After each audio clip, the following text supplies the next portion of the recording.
Indrajit study point में आप सभी का स्वागत है। हम पढ़ रहे हैं क्लास 8 एनसीईआरटी अध्याय 9 जन सुविधाएं भाग 4, जिसमें हम 3 नंबर से पढ़ेंगे। तो 3 नंबर, जहां जल आपूर्ति की जिम्मेदारी निजी कंपनियों को सौंपी गई है, ऐसे कुछ मामलों में पानी की कीमत में भारी इजाफा हुआ है।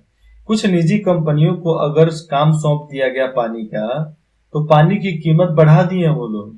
इस कारण वहां बहुत सारे लोगों के लिए पानी का खर्चा उठाना संभव नहीं हो पाया। एक कहानी है छत्तीसगढ़ हिंदुस्तान की। वहां पर एक अफसर का फोन, करीबन फोन 30-40 हजार के करीब का था। वो पानी में गिर गया। कोई डैम था, डैम के पास गया था छानबीन करने के लिए, उसमें गिर गया। अब उस 40 हजार के फोन के लिए उसने पूरा 40,000 लीटर पानी को बाहर फेंकवा दिया। वो भी 3 दिन मशीन लगाकर पानी फेंकवाया तो पानी निकला। बताया यार, मोबाइल दूसरा खरीद लेता, मेल डालता तो सारा डाटा रिकवर हो जाता। मोबाइल मिल भी जाता फिर भी रिकवर हो जाता। इसके अगर इतने पानी बर्बाद करने की वजह से उसको नौकरी से सस्पेंड कर दिया गया, हटा दिया गया, और बाकी जितने भी बड़े अफसर थे उसको भी सस्पेंड कर दिया गया। गलती कोई एक करे, लेकिन पूरे एरिया, मतलब पूरे डिपार्टमेंट को सजा देनी चाहिए। ऐसा होगा तो दूसरा डिपार्टमेंट गलती करने में डरेगा। ऐसे शहरों में लोगों के विशाल प्रदर्शन हुए। जिस तरह बोलीविया आदि देशों में, बोलीविया एक देश है, देशों में तो दंगे भी फैल गए, जिसके दबाव में सरकार को जल आपूर्ति व्यवस्था निजी हाथों से छीन कर दोबारा अपने हाथों में लेनी पड़ी। निजी व्यवस्था वाले को हटाकर फिर से जल व्यवस्था सरकार ने अपने हाथों में ले लिया। 4. भारत में सरकारी जल विभागों की सफलता। भारत में सरकारी जल विभागों की सफलता है। सफलता के कई उदाहरण रहे हैं, लेकिन यह उदाहरण कम है और उनकी सफलता कुछ क्षेत्रों में ही सीमित दिखाई देती है। मुंबई का जल आपूर्ति विभाग अपने खर्चों को पूरा करने के लिए जल शुल्क मतलब पैसे का जल शुल्क के जरिए पर्याप्त पैसा जुटा लेता है। क्योंकि वहां पर तो भैया पैसा दोगे तो आपको टैंकर मिलेगा, नहीं तो नहीं मिलेगा। सरकार ऑर्डर देता है तो रोज टैंकर वो बस्ती में जाता है, नहीं तो नहीं जाएगा। हाल ही की एक रिपोर्ट से पता चलता है कि हैदराबाद में जल विभाग के दायरे में इजाफा हुआ है और उसकी आमदनी बढ़ी है। चेन्नई में जल विभाग ने वर्षा जल संचलन के लिए कई योजनाएं शुरू की है, ताकि भूमिगत जल स्रोत में सुधार लाया जा सके। मतलब भूमि जल, जमीन के अंदर का जो पानी है, जल है, उस स्रोत में सुधार लाकर जमीन में प्यूरिफाई किया जाए नेचुरली।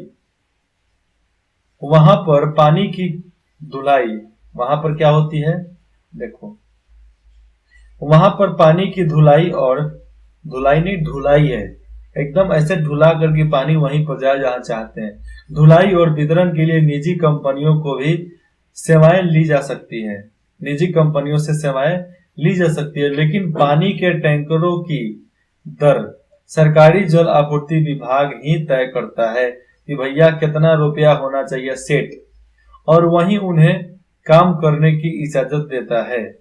इसलिए इन टैंकरों को अनुबंधित कहा जाता है। ये जो टैंकर है इसको अनुबंधित कहा जाता है।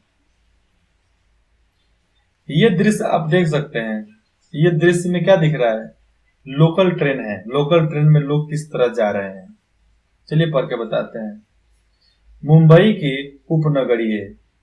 की उपनगरीय रेलवे एक अच्छी सार्वजनिक परिवहन प्रणाली है। यह दुनिया का सबसे घना यातायात मार्ग है। यह रेलवे हर रोज 65 लाख यात्रियों को एक जगह से दूसरी जगह ले जाता है।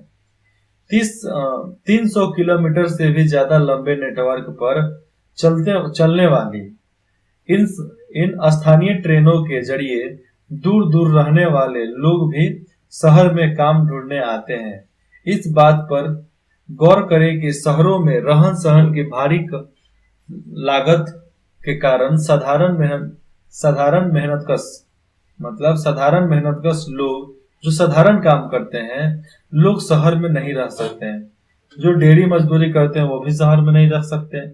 शहर में वही रह सकता है जो वीआईपी होगा, जो आने जाने के लिए क्षमता है, उसमें पैसा है खर्च करने के लिए। नहीं तो निजी सार्वजनिक परिवहन से आओ तो ऐसा ही लाइन लगा कर आना पड़ेगा। नहीं तो किसी भी एक्सप्रेस में चलो, वो चल दो। जिस तरह देखो यहाँ पर टाई में एक आदमी दिख रहा है, मैं आपको दिखा रहा हूँ, देखो ये टाई में दिख रहा है ना। यही हाल है सब जगह पर, नहीं रहता तो कैसे काम चलता। तो ऐसे ही ट्रेन में हालात रह जाती है। इसी की वजह से थोड़ा मतलब जो भी मैनेजमेंट होता है ठीक से नहीं रह पाता है। मैनेजमेंट अगर ठीक से नहीं रह पाया तो दिक्कत तो होगा ही ना। उसके बाद देखेंगे तो ये देखो, स्वच्छता संबंधित सुविधाओं का विस्तार। ये बाथरूम बनाया जाता था जगह जगह कि जहां पर लोग अपना शौच या पेशाब कर सके, पेशाब करने के लिए जगह। लेकिन लड़की देखो, कांस्टेबल जो होती हैं, लेडीज कांस्टेबल भी होती हैं, उनको थोड़ा बाथरूम वगैरह जाने में दिक्कत हो जाता है ऐसे सार्वजनिक जगहों पे। हमारे लिए पखाने शौचालय, उन्होंने हैरानी से कहा।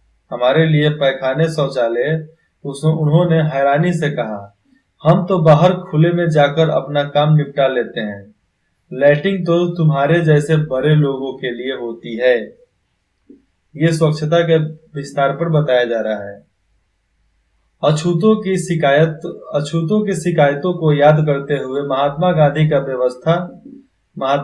का वक्तव्य, रोज राजकोट स्वच्छता समिति 1996, राजकोट स्वच्छता समिति 1996 में। पीने का साफ पानी के अलावा, जो पानी पीते हैं वो साफ मिले, उसके अलावा यह भी जरूरी है कि पानी के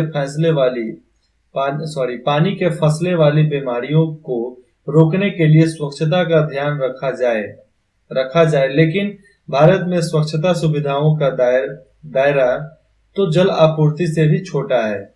2011 के सरकारी आंकड़ों से पता चलता है कि भारत के 87% परिवारों के पास पीने वाले जल की सुविधा उपलब्ध है, जबकि स्वच्छता सुविधाएं, घर के भीतर शौचालय 53% परिवारों में ही उपलब्ध है।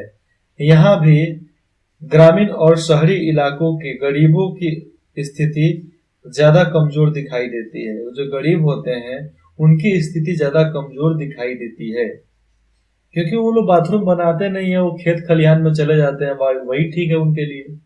देखो, गंदगी फैलती है शहरों में, गांव में कुछ नहीं है। गांव में क्या है, खेत में बाथरूम कर लो, सब खादर हो गया, सब में खादर चल रहा, मछली खा जाएगी, चेरा खा जाएगा, कीड़ा खा जाएगा, और सबको जमीन को उपजाऊ बना देगा। लेकिन शहरों में तो जमीन दिखता ही नहीं है ना। अब एक ही जमीन पर वो लोग कचरा डालेंगे, पानी डालेंगे, बाथरूम डालेंगे, वो जमीन तो खत्म हो जाएगा, खराब हो जाएगा। तो वो कुछ लेगा ही नहीं, सूखेगा ही नहीं, ऊपर रख देगा, लो भाई तुम्हारा कचरा तुम्ही को मुबारक, हमको नहीं चाहिए। धरती भी यही बोल देगी। गैर सरकारी संगठन है सुलभ इंटरनेशनल, पिछले लगभग 5 दशक से निम्न आय वर्ग लोगों के सामने मौजूद स्वच्छता के अभाव की समस्या को निपटाने के लिए कोशिश कर रहा है। इस संगठन ने 8,500 से ज्यादा सामुदायिक शौचालय इकाइयां और 15 लाख से ज्यादा घरेलू शौचालय बनाए हैं, जिससे 2 करोड़ लोग इन सुविधाओं का लाभ उठा रहे हैं। सुलभ की सुविधाओं का इस्तेमाल करने वाले ज्यादातर गरीब मेहनतकश वर्ग के लोग होते हैं। अब उसके बाद देखते हैं, सुलभ ने सरकारी पैसे से शौचालय इकाई बनाने के लिए नगरपालिकाओं या अन्य स्थानीय निकायों के साथ अनुबंध भी किए हैं। स्थानीय विभाग इन सेवाओं की स्थापना के लिए जमीन और पैसा मुहैया कराते हैं, जबकि रख रखाव की लागत कई बार प्रयोक्ताओं से मिलने वाले पैसे से पूरी की जाती है। शहरों में शौचालय के इस्तेमाल पर 2 रुपया शुल्क लिया जाता है। अगर शहर में किसी भी शौचालय का इस्तेमाल आप करते हो तो आपको 2 रुपया देना पड़ता है।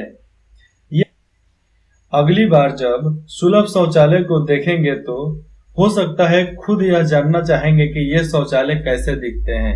इसके लिए आप अंदर जाओगे 2 रुपया देकर। अच्छा बताओ, आप तो अभी अच्छे घर में हो ना? ये चित्र दिख रहा है, चित्र में जो घर दिख रहा है, अरे इससे तो आपका घर लाख गुना अच्छा है ना। इस घर में जो रहता है सोचो उसकी कैसी हालात होती होगी। बरसात आता होगा तो टेंशन होगा कि ये झोपड़ी हमारा रहेगा कि नहीं रहेगा। अगर आंधी तेज आता है तो डर रहता है कि झोपड़ी उड़ ना जाए, इसलिए देखो झोपड़ी के ऊपर क्या क्या रख कर रखे हैं। और बरसात में कभी हवा चलने लगे तो घर में पानी तक घुस जाता है। तो वैसे हालात से तो आप अच्छे हो ना। लेकिन ऐसे हालात वाले बच्चे जो पढ़ रहे हैं अभी, उन सबसे अनुरोध है कि आप अपने आप को कमजोर ना समझो। जिसका कोई नहीं होता है उसका खुदा होता है। डरने का नहीं। पुष्पा वाला स्टाइल, साला झुकेगा नहीं। वैसा ही हाल रखो, आगे बढ़ जाओ। ये देखो बिजली का कैसा स्थिति आ गया, मतलब था पहले था, आज सब चीज बदल दिया गया है। सब चीज अंडरग्राउंड हो गया है। आज बॉक्स आ गया है, बॉक्स से ही इलेक्ट्रिसिटी सब किसी को दिया जाता है, बाकी कोई कुछ नहीं कर सकता उसमें। ऐसा इतना तार फार झंझट फंडट सब खत्म कर दिया गया है। 2001 की जनगणना के अनुसार 44% ग्रामीण घरों में बिजली पहुंच चुकी है। कितना? 44%। इसका मतलब यह है कि लगभग 7 करोड़ 80 लाख परिवार अभी भी अंधेरे में डूबे हुए हैं, अंधेरे में हैं। आप अधिकतर प्रचार देखते होंगे, बिजली बचाओ और 2 घर 3 घर की रोशनी बढ़ाओ। ऐसा है ना? इसलिए है क्योंकि बहुत दिक्कत हो जाता था उस घर में जहां पर बिजली नहीं होता था। हमारे घर में, हमारे गांव में 2016 में बिजली आया है। आज जिस दिन बिजली आया था ना, उस दिन गांव भर का लोग आया था देखने के लिए कि बल्ब कैसे जलता है। जब मालूम चला कि घर में नहीं आया था, ट्रांसफार्मर पर एक बल्ब लगा हुआ था, ठीक है, तो वही जला शाम के 6 बजे करीब में। तो हमारे एक भैया है वो देखे, फिर हम देखे, फिर धीरे धीरे हल्ला होते गए। गांव भर का लोग ये देखने के लिए एक जगह इकट्ठा हो गया कि भाई बिजली दिखता कैसा है, बल्ब जलता है तो दिखता कैसा है। इसलिए समझो, जन सुविधाओं का संबंध हमारी बुनियादी जरूरतों से होता है। किससे? अपनी जरूरतों से होता है। भारतीय संविधान में पानी, स्वास्थ्य, शिक्षा आदि अधिकारों को जीवन के अधिकार का हिस्सा माना गया है। इस प्रकार सरकार की एक अहम जिम्मेदारी यह बनती है कि वह प्रत्येक व्यक्तियों को पर्याप्त सुविधाएं मुहैया करवाएं। पर्याप्त सुविधाएं, जो भी सुविधा है उसको मुहैया करवाएं। लेकिन इस मोर्चे पर संतोषजनक प्रगति नहीं हुई है। आपूर्ति में कमी है और वितरण में भारी असमानता दिखाई देती है। बांटने में बहुत असमानता दिखाई देती है। महानगरों और बड़े शहरों के मुकाबले कस्बों और गांवों में तो इन सुविधाओं की स्थिति और भी खराब है। संपन्न बस्तियों के मुकाबले, जो संपन्न बस्ती हैं उसके मुकाबले गरीब बस्तियों में सेवाओं की स्थिति कमजोर है। जो लोग कमजोर है उनको सरकार भी कमजोर कर देती है। इन सुविधाओं को निजी कंपनियों के हाथ में सौंप देने से, अगर हम निजी कंपनियों को सौंप देते हैं, निजी कंपनियों को हाथों में सौंप देने से समस्या हल होने वाली नहीं है। किसी भी समाधान में इस महत्वपूर्ण तथ्य को नजरअंदाज नहीं किया जा सकता कि देश के प्रत्येक नागरिक को इन सुविधाओं को पाने का अधिकार है और उसे ये सुविधाएं समतापरक ढंग से मिलनी चाहिए, और जो ये सुविधा है उसे आसानी से मिलना चाहिए। यही हमारा भारतीय संविधान बोलता है। अब अध्याय 9 जन सुविधाएं यहाँ पर खत्म होता है। क्वेश्चन आंसर मैं बता देता हूँ। आपको ऐसा क्यों लगता है कि दुनिया में निजी जल आपूर्ति के उदाहरण कम है? क्यों? क्या आपको लगता है कि चेन्नई में सबको पानी की सुविधा उपलब्ध है और वे पानी का खर्चा उठा सकते हैं? चर्चा करें, खर्चा नहीं करें। क्वेश्चन नंबर 3, आज आप इस चैप्टर को पढ़ रहे हो, समझ लो कि पानी का इस्तेमाल कम से कम करना है। किसानों कम से कम बर्बाद भी करना है।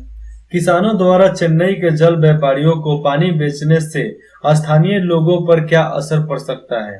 क्या पड़ रहा है? क्या आपको लगता है कि स्थानीय लोग भूमिगत पानी के इस दोहन का विरोध कर सकते हैं? क्या सरकार इस बारे में कुछ कर सकती है कि नहीं? ऐसा क्यों है कि ज्यादातर निजी अस्पताल और निजी स्कूल कस्बों या ग्रामीण इलाकों की बजाय बड़े शहरों में ही है? हमारे गांव वाले कभी नहीं सोचे थे कि नल जल योजना चालू हो जाएगा, मतलब नल से पानी सरकार देगी। सब कोई सोचा कि भाई पानी आएगा, लेकिन हमारी सरकार ऐसी है कि नल लगा और 1 महीने के बाद खत्म, टूट गया ऑटोमेटिक। ऐसा सरा हुआ सिस्टम है। अपने इलाके में पानी, बिजली आदि कुछ जन सुविधाओं को देखें। क्या उसमें सुधार की कोई गुंजाइश है? आपकी राय में क्या किया जाना चाहिए? इस तालिका में भरें। इस तालिका में भरना चाहिए पानी के लिए क्या यह उपलब्ध है, उसमें कैसे सुधार लाएं, पानी के बारे में, बिजली के बारे में, सड़क के बारे में, सार्वजनिक परिवहन के बारे में है कि नहीं है, और है तो क्या सुधार लाया जा सकता है। हमारे इलाके में देखो पानी उपलब्ध है, इसमें सुधार लाने की कोई जरूरत नहीं, क्योंकि यहाँ पर सब कोई अपना अपना, सब गांव वाला एरिया है ना, तो सब कोई अपना अपना हैंडपंप लगा कर रखा है। बिजली उपलब्ध है। सुविधाएं ये होनी चाहिए कि बिजली 24 घंटा मिले, लेकिन हमारे एरिया में 24 घंटा बिजली होता है। मानो तो 4 घंटा कटा रहता है, 4 से 2 घंटा इलेक्ट्रिसिटी कटता है दिन में। सड़क हमारे पास नहीं है, कच्ची रोड है। सुधार ये लाना चाहिए कि हमारे एरिया में सड़क बनाया जाए। मुखिया फंड से नहीं, मुखिया इसलिए नहीं बनाता है क्योंकि हम लोग वोट नहीं देते हैं, हम लोग बाहर से आकर घर बना कर रहे हैं, इसलिए मुखिया और जितने भी वार्ड हैं हमारे रोड को नहीं बनाते हैं, क्योंकि हम लोग वोट ही नहीं देते हैं। सार्वजनिक परिवहन है, इसमें सुधार ये लाना चाहिए कि साफ सफाई का ध्यान रखो, और रोज के रोज जब ट्रेन चल रही है तो टीटी को भेजो टिकट चेक करने के लिए। क्वेश्चन नंबर 7, क्या आपके इलाके में सभी लोग उपयुक्त जन सुविधाओं का सम्मान जो इज्जत होती है सामान्य रूप से इस्तेमाल कर सकते हैं? विस्तार में बताएं। 8 नंबर, जनगणना के साथ साथ कुछ जन सुविधाओं के बारे में भी आंकड़े इकट्ठा किए जाते हैं। अपने शिक्षक के साथ चर्चा करें कि जनगणना का काम कब और किस तरह किया जाता है। 9 नंबर, हमारे देश में निजी शैक्षणिक संस्थान, स्कूल, कॉलेज, विश्वविद्यालय, तकनीकी और व्यवसायिक प्रशिक्षण संस्थान बड़े पैमाने पर खुलते जा रहे हैं। दूसरी तरफ सरकारी शिक्षा संस्थानों का महत्व, जो सरकारी संस्थान है उसका महत्व कम होता जा रहा है। आपकी राय में इसका क्या असर हो सकता है? चर्चा कीजिए। ये देखो, स्वच्छता, अपने घर को साफ रखो, यही है स्वच्छता। कंपनी जो हमारे लिए सामान बनाती है, बाजार में बेचती है, उसको कंपनी बोलते हैं। सार्वभौमिक पहुंच, हम सभी लोग को पानी मिल सके, खाना मिल सके, अनाज मिल सके, सस्ते से सस्ते दाम पर, अच्छा स्वास्थ्य हो, पढ़ाई हो, स्कूल हो, तो वही हमारी सार्वभौमिक पहुंच है। मूलभूत अधिकार, भोजन, पानी, आवास, साफ सफाई, स्वच्छता, स्वास्थ्य और शिक्षा जैसी बुनियादी जरूरतें जो जिंदा रहने के लिए जरूरी होती है, उसे मूलभूत अधिकार बोलते हैं। जो हमें जिंदा रखने की जरूरत होती है उसी को मूलभूत सुविधाएं बोलते हैं। यहाँ पर अध्याय 9 जन सुविधाएं खत्म होता है। फिर मिलते हैं अगले पाठ में पढ़ेंगे अगले अध्याय में कानून और सामाजिक न्याय। लास्ट है 10 नंबर। इंद्रजीत स्टडी पॉइंट में बने रहने के लिए आप सभी का धन्यवाद। अगर आपको कुछ भी डाउट हो तो आप बेझिझक कमेंट करके पूछ सकते हैं।